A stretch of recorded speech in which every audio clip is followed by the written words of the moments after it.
no. I saw the messages, Derek. How could you? It's over, Olivia. I want a divorce. After everything, this is what you choose? Instead of consoling me, instead of asking for forgiveness, you ask for a divorce. You must be heartless, Derek. This is not fair. I've told you, Olivia, I want a divorce. There's someone better than you. She's hot, she's pretty, she's my ideal woman. Just pack your things and leave. Please, can I ask for a favor? Don't forget to like this video and subscribe to this channel. Your support means a lot and helps us bring you more exciting and heartfelt stories. Thank you. Now, let's dive into the story. The day Olivia's world cracked open for the second time, the sky outside was the most beautiful shade of blue she had ever seen. Isn't that how life works? The cruelest moments always arrive wrapped in something pretty. Olivia stood in the kitchen, stirring a pot of tomato soup. Ruth, 7, was having a heated argument with her doll in the next room. Theo, 9, was in his corner, making loud explosion sounds with his toy. Homework untouched. The simple sounds of home, safe sounds. The kind she had spent 2 years dreading she would never hear again. Then the knock came. A thick envelope, gold-embossed letters. Olivia didn't need to open it to feel her stomach drop. She knew that handwriting, 11 years of grocery lists, birthday cards, and court documents in the same sharp, arrogant cursive. Derek. She opened it. A wedding invitation. Thick cream paper, gold print, the kind of card that costs more than most people's rent. And at the bottom, in his own hand, a personal note scrawled like an afterthought, but engineered like a weapon. Come, Olivia. Come and see what a real woman looks like. Come and see the life you could have had if you had been enough. She sat very still, read it once more, then folded it neatly, placed it back in its expensive envelope, and smiled. Not a sad smile, not a broken one. The kind that means, oh, you have absolutely no idea what you just started. To understand why that note was so deliberately cruel, you need to understand what Derek had already done to her. They met when she was 24, bright, hopeful, full of the kind of trust young women carry before the world teaches them to be careful with it. Derek was 31, already climbing fast, wearing confidence like a cologne. He made her feel chosen. In the beginning, he was everything. The erosion came in subtle ways. Derek's comments about her weight, the raised eyebrows when she ordered dessert. Her teaching career suffocated by small, draining demands. She stayed home, her wardrobe worn out, her hair, once styled, now often undone, as Derek refused to give her money to shop or take care of herself. She no longer recognized the woman she had been, a woman with no income, no career, and no money of her own is a woman who is easy to keep small. One night she found the messages. She hadn't been snooping. She simply picked up his phone to silence an alarm while he was in the shower. The screen lit up. Just a preview. Just a few words. But a few words were enough. 14 months of messages between Derek and Vivian Cole. A woman Olivia had met twice at company events. Tall, polished, the kind Derek had always told Olivia she should try harder to resemble. Oh no. I saw the messages, Derek. How could you? It's over, Olivia. I want a divorce. After everything, this is what you choose? Instead of consoling me, instead of asking for forgiveness, you ask for a divorce. You must be heartless, Derek. This is not fair. I told you, Olivia, I want a divorce. There's someone better than you. She's hot, she's pretty, she's my ideal woman. Just pack your things and leave. The divorce took 8 months. Derek had better lawyers. He made sure she left with the legal minimum, calculated coldly, designed to leave her struggling. She took it. She took the children. She took 2 suitcases and the potted plant from the windowsill that nobody ever watered except her. She left on a Friday morning, Ruth held her hand. Theo carried his own backpack and tried very hard not to cry. Olivia looked back at the house exactly once, memorizing it, not mourning it. Then she started the engine and drove. The crying came later, privately, always privately. The next 2 years were the hardest of her life, and the best. A small apartment that smelled of other people's cooking, a creaky heater at 2 a.m., a part-time tutoring job, business courses studied after the children were asleep, laptop burning warm on her knees, eyes burning in her head, refusing, absolutely refusing, to quit. She started a blog, just honest writing about real parenting, the messy kind, the kind nobody posts on social media, about raising children through hard seasons, about being a mother when you yourself feel like a child lost in the dark. People found it. Then more people. Then the messages. This helped me more than you know. The blog became a website. The website became a business. Within 18 months, her platform, Roots and Wings, was reaching parents in 14 countries. Partnerships with schools, nonprofits, parenting publications across 3 continents. She was not rich yet, but she was building, and building felt better than anything Derek had ever given her. His name was Luca DeLuca. He emailed her, professional, clean, respectful, founder of LearnBright Technologies. He had followed Roots and Wings for months and wanted to discuss a collaboration. Olivia Googled him before she replied. What she found made her sit back slowly in her chair. LearnBright wasn't small, one of the most innovative education platforms in the world. 22 countries, partnered with UNESCO, valued at something with several zeros attached. Luca himself appeared on philanthropy lists, but rarely in photographs, always looking slightly uncomfortable in them.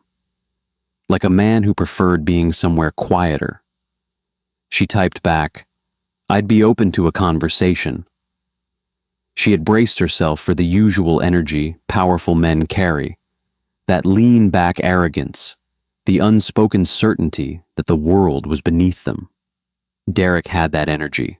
Luca didn't. He leaned forward when he spoke, asked questions, and actually listened to the answers. 40 minutes into their first call, he said, "You chose depth over scale. That's rare." Olivia blinked. When they eventually met in person, the contrast became even clearer. Luca wasn't the type to dominate a room. He didn't enter with a swagger or an air of superiority. Instead, he offered a firm handshake, a genuine smile, and a presence that invited openness.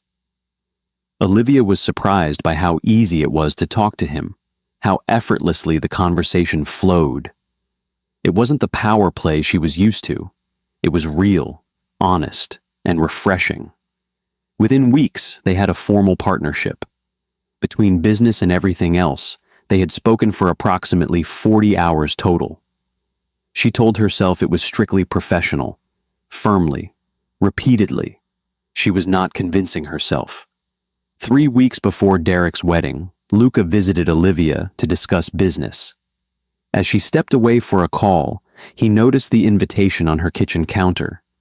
He picked it up, read it, and set it down carefully, the weight of it hanging in the air.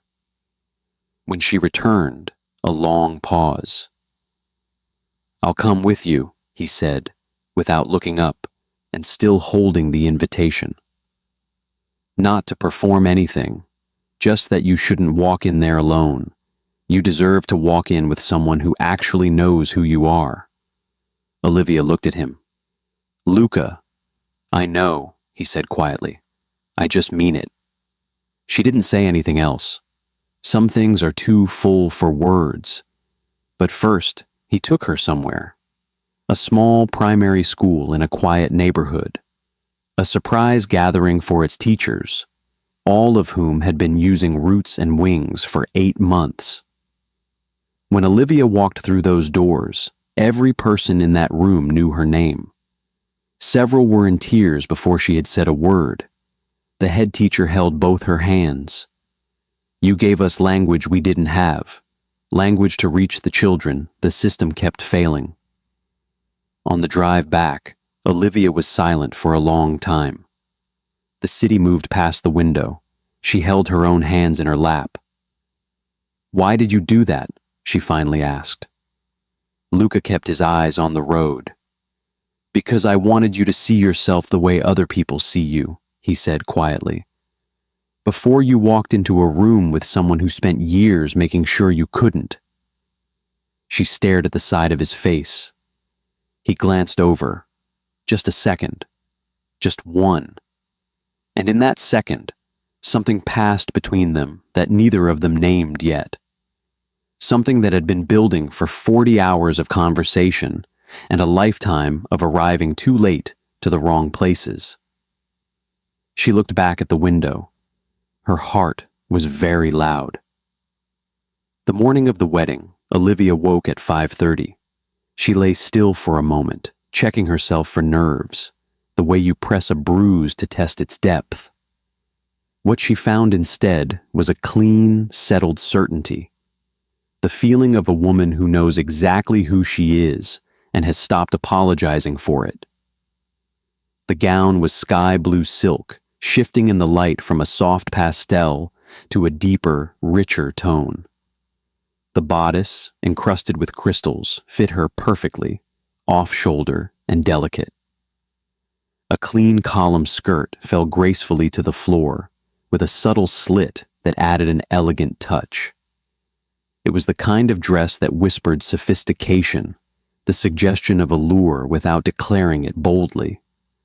At her ears, her grandmother's thin gold earrings, hidden at the bottom of a suitcase the day she left.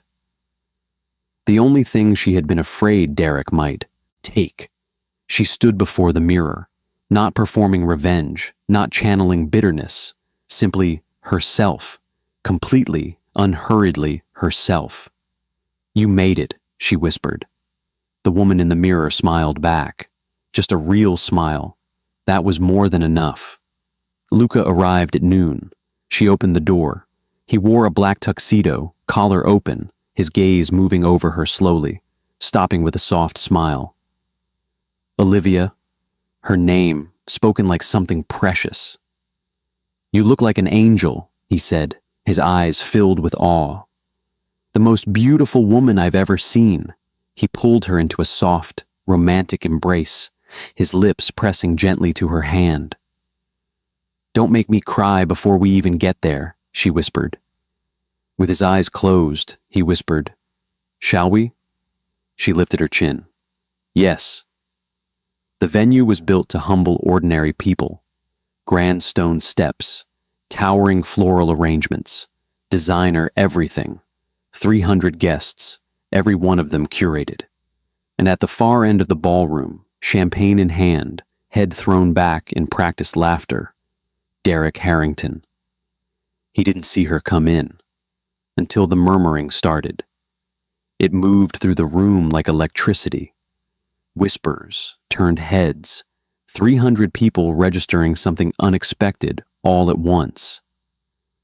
Derek noticed the shift, the way he always noticed everything. He turned toward the entrance with the casual confidence of a man expecting something ordinary. He found Olivia. What happened to his face in the next 4 seconds, everyone in that room would privately discuss for years. First, recognition. Then, confusion.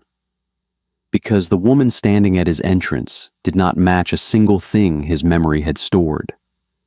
He had kept a very specific image of her. Tired, diminished, hollowed out by everything he had done to make her small. That version, the one he had invited here to witness his triumph, was not here. In her place was someone extraordinary, not because of the gown, though the gown was magnificent, but because of the way she wore it, without self-consciousness, without once glancing around to check if people were watching. She looked younger than he remembered, lighter, like leaving him had been, in fact, the greatest gift she had ever received. His champagne glass lowered slowly. Then the whispers from the nearest tables reached him. "Is that Luca DeLuca?" He never attends events like this. He's never been seen publicly with anyone. Who is she? She runs a global parenting platform, hundreds of thousands of parents. She is absolutely stunning. Every word landed like a separate blow. Something contracted in Derek's chest. Pure, humiliating, searing jealousy, flooding through him like something poisonous. His knuckles went white around his glass. He had sent that invitation as a weapon. He had imagined her arriving diminished and weary, watching Vivian glide down the aisle, finally understanding how insufficient she had always been. Instead, she had walked into his wedding and stolen the room without once trying. And Luca DeLuca, one of the most quietly powerful men in the world, had his hand resting at the small of her back with the easy certainty of a man who knows exactly how fortunate he is. Across the room, Olivia said something quiet. Luca tilted his head and laughed. Low, private, nothing to do with the room. The laugh of two people who have built their own language. Derek watched, could not stop watching. He had used his own hands to push the most precious woman he would ever know out of his life, deliberately, efficiently, without mercy. And now those same hands were wrapped around a champagne flute at his own wedding, trembling almost imperceptibly as he watched someone else stand exactly where he could have been. He looked away, blinked hard, looked back. There was no going back. There never is. If you are enjoying the story so far, don't forget to like this video and subscribe to this channel. Your support means a lot and helps us bring you more exciting and heartfelt stories. Thank you. Back to the story. What nobody in that ballroom knew was what Vivian Cole actually was. Her real name was Vivian Brick Cole. And she was not simply a woman with expensive tastes and flexible loyalty. 3 years before she met Derek, she had been CFO of an investment firm, and over 26 months had systematically redirected $4 million of client funds into accounts it would take forensic accountants nearly a year to untangle. By the time the auditors found the gap, Vivian was gone. New city, new name, new target, Derek Harrington. Rich enough, greedy enough, too distracted to question Vivian as he was enjoying the moment. Vivian spent 8 months becoming exactly what Derek wanted. A portion of his business had been receiving Vivian's laundered funds, routed through intermediary accounts. Clean on the surface, rotten underneath. The money was useful, and the woman was beautiful. And that had been enough for him. The police had been looking for Vivian Brick Cole for 14 months. They eventually found her on her wedding day. Moments later, side doors, service entrance, 4 plainclothes officers. Quiet, efficient, no theatrics. The string quartet trailed off, one instrument at a time, until silence swallowed the ballroom completely. Every head turned. At the front, Derek's face cycled through confusion, annoyance, and then something beneath both. Something that looked, to those watching closely, uncomfortably close to recognition. The officers moved toward the bridal suite. 30 seconds of breathless silence. And Vivian Cole walked out, not in the careful, triumphant procession she had rehearsed, veil perfectly placed, bouquet perfectly held, but flanked on both sides by officers, her face arranged into a careful composure that was visibly, catastrophically cracking at the edges. She was still in the wedding gown, ivory silk and lace, cathedral-length train, hand-beaded bodice that had cost more than a family car. She walked through the ballroom in it, between 2 officers, and the sight was so surreal that for several seconds nobody moved or spoke. 300 people sat in stunned, breathless silence. One of the officers approached Derek. Derek had gone completely still. "Mr. Harrington," the officer said, his voice low but clear in the silence. "You are under arrest for receiving fraudulent proceeds multiple times related to financial transactions connected to your development firm." Derek's jaw moved. "This is my wedding," he said, with the last remaining shreds of his considerable authority. "Whatever this is, sir." The officer's tone was respectful and absolutely immovable. "Please come with us." Vivian had stopped in the center of the ballroom. Perhaps she could have kept walking. Perhaps she could have maintained the composure just long enough to be walked out with some shred of dignity. But she stopped, and she turned, and she looked across the room, past the rows of stunned guests, past the flower girl clutching her basket of petals, past the empty aisle she had never made it down. She looked at Derek, and then, slowly, as if a heavy burden had finally been set down, Vivian looked at Olivia. A quiet regret filled her, and she whispered to herself, "Olivia is beautiful, nothing like the lies Derek told me." In that moment, everything shifted. Vivian realized the truth she had ignored for so long. The woman before her was strong, graceful, and nothing like the false image Derek had painted. The doors closed behind her. The officer beside Derek placed a hand at his elbow. "Mr. Harrington." Derek didn't move for a moment. He stood at the front of his own ceremony space, in his custom suit, at the altar he had never reached, and looked at the ring on the table that Vivian had left behind, and understood, in the particular, devastating way of a man whose whole life has just turned inside out, that he had been a fool of spectacular proportions. He had thrown away the real thing, chased the counterfeit, built an empire on fraudulent money he hadn't looked at closely enough, and now the whole construction was coming down in front of 300 witnesses in the room he had decorated to prove how magnificent he was. He turned his head, looked at Olivia. She held his gaze, unflinching, unbroken, not unkind, but not soft either. The gaze of a woman who has already done her grieving and her healing and has arrived, at last, at a place that is simply beyond him. "Olivia," he said, just her name, nothing else. Like there should have been more, and he had finally run out of words. She didn't answer. She didn't need to. Moments later, the room buzzed with the particular energy of 300 people trying to process the impossible all at once. Whispers, wide eyes, champagne left untouched. And then Luca DeLuca walked to the center of the ballroom. He stood there, calm, unhurried, entirely certain of himself, and the murmuring stopped. He looked at Olivia, only at Olivia. The rest of the room might as well have dissolved. "I had a speech planned," he said. "Months ago, actually. I kept rewriting it because none of the words were quite right." A pause.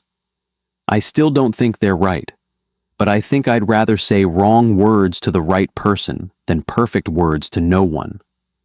Olivia went very still. "Olivia, I have loved watching you build something from nothing. I have loved watching you refuse to shrink. I have loved the way you talk about your children, and the way you argue with me about methodology, and the way you laugh when you think something is genuinely funny, not when you're being polite." He reached into his jacket. "I love you, Olivia. Every version of you I've met. Every version I haven't yet." He held out a ring, simple, warm gold, one small stone that caught the light. "I know this is supposed to be your ex's wedding," he said, a small smile tugging at the corner of his mouth. "I know this is the strangest proposal in history, Olivia smiled, her eyes locking with his. You know I'm not going to say no. The room erupted in cheers. The priest had been standing at the front this entire time, prayer book in hand, watching the afternoon unfold with the quiet wisdom of a man who has learned that God's plans are rarely the ones on the printed program. He stepped forward. It seems, he said gently, there is still a wedding to be performed today, if the parties are willing. We don't have a license, Olivia said, slightly breathless. Luca reached into his jacket again and produced a marriage license, signed, completed, entirely in order. She stared at him. Since Thursday, Luca admitted. I wasn't certain you'd say yes, but I was. Fairly certain. She laughed. She couldn't stop laughing. It rose out of her and filled the room. Real, surprised, overwhelmingly full of joy. He joined her. And then 300 strangers joined them both, because some things are simply contagious. When the laughter quieted, Olivia straightened her gown, lifted her chin, looked at the priest, then back at Luca, the man who had found her in the middle of rebuilding her life and never once asked her to be anything less than herself. Let's get married, she said. The ceremony lasted 10 minutes. The vows were old, ancient even, but the truth in them was timeless. Luca spoke with quiet strength, his eyes never leaving hers. Olivia's voice wavered twice. She let it. She was no longer ashamed of the things that moved her. When the priest said, "You may kiss your bride," the room erupted, louder than anything Olivia had heard in years. But she barely heard it. She was looking at Luca, who was looking at her the way the desert looks at rain. The kiss was soft, unhurried, not like an ending, like the first page of something long and beautifully unfinished. When they finally pulled apart, Olivia reached up and held his face in her hands, just for a moment, just to look at him properly. "Thank you," she whispered. He turned his face slightly and pressed his lips to her palm, warm, still, certain. "Thank you," he said in return. And in that exchange, 2 small words, spoken twice, was everything. Every prayer said on her knees beside her children's beds. Every night she had refused to quit. Every morning she had chosen to get up and try again. All of it, arriving exactly where it was always supposed to. The story spread the way extraordinary things do, quietly at first, then everywhere at once. By the next morning, people were sharing it with a single line attached. You need to read this. The investigation into Vivian Brick Cole took months. Derek was cleared of deliberate wrongdoing, but his negligence had allowed the fraud to continue unchecked, and the court does not reward willful blindness. He received an 18-month sentence. He served it. Whether he emerged a different man is a question only he can answer. Vivian served her time as well, and those who visited her in the later months noted something they hadn't expected. She seemed quieter, more honest with herself. Whether that was growth or simply exhaustion, perhaps only God could say. Roots and wings grew beyond anything Olivia had planned and into everything she had always been building toward. She traveled, she spoke, she wrote a book, and she always came home. Home to Luca, who had learned early that the best thing he could do was believe in her and make sure the kitchen was warm when she returned. Who kissed her temple the moment she walked through the door, every single time, without fail. Like a quiet declaration, he never got tired of making. Home to Theo, who made room for Luca not with words, but with a single moment. Midnight, a half-rebuilt robotics project, and, "You're actually pretty good at this." Luca had smiled and said nothing. Some things don't need celebrating out loud.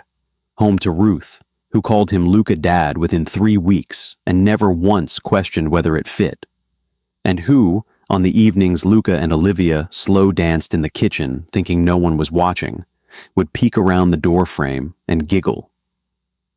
2 years after the wedding, Olivia told Luca she was pregnant on an ordinary Tuesday morning, holding a mug of tea she couldn't finish. He went very still. Then he crossed the kitchen without a word, took the mug gently from her hands, set it down, and pulled her into him, his arms wrapped all the way around her, his lips pressed to her hair, staying there. "We're going to need a bigger kitchen table," he said finally, into her curls. She laughed against his chest. "We're going to need a bigger everything." He pulled back just far enough to look at her, really look, then kissed her softly. The kind of kiss that isn't asking for anything. The kind that simply says, "I am so glad it's you." The twins arrived in spring. The nights got harder. The mornings got better. On the difficult nights, when Olivia sat on the bathroom floor at 3 a.m. with a baby on her shoulder and nothing left, Luca would appear in the doorway, wordless, warm, and press a kiss to her forehead before taking the baby so she could breathe. Just that, just enough. That's the whole truth of a beautiful life. Nobody tells you it comes with both the hard and the luminous. You wouldn't trade either. One evening, years later, Olivia stood at the window watching her children everywhere at once. Theo explaining something with great authority, Ruth spinning in the grass for the pure joy of it, 2 small figures tumbling after her, laughing at nothing. Luca came to stand behind her. He didn't say anything. He simply slipped his arms around her waist and rested his chin on her shoulder, and they watched together, the particular, unhurried way of 2 people who have learned that the best moments don't announce themselves. She turned her face toward his. He kissed her cheek, slow, deliberate, like punctuation at the end of a sentence he'd been writing for years. She thought about the woman who had left on a Friday morning with 2 suitcases and a potted plant, who had cried in the dark and made herself a promise. "I will not let this be the end of me." She found that woman with great tenderness. You were never the problem, she thought. You were always the destination. Luca's arms tightened around her, just slightly, just enough, as if somehow, across all that silence, he had heard. She smiled, covered his hands with hers. It was enough. It was everything. It was home. If you enjoyed this love story, please like, comment, and subscribe to see more heartfelt tales. Your support helps us continue creating the stories that make your heart race.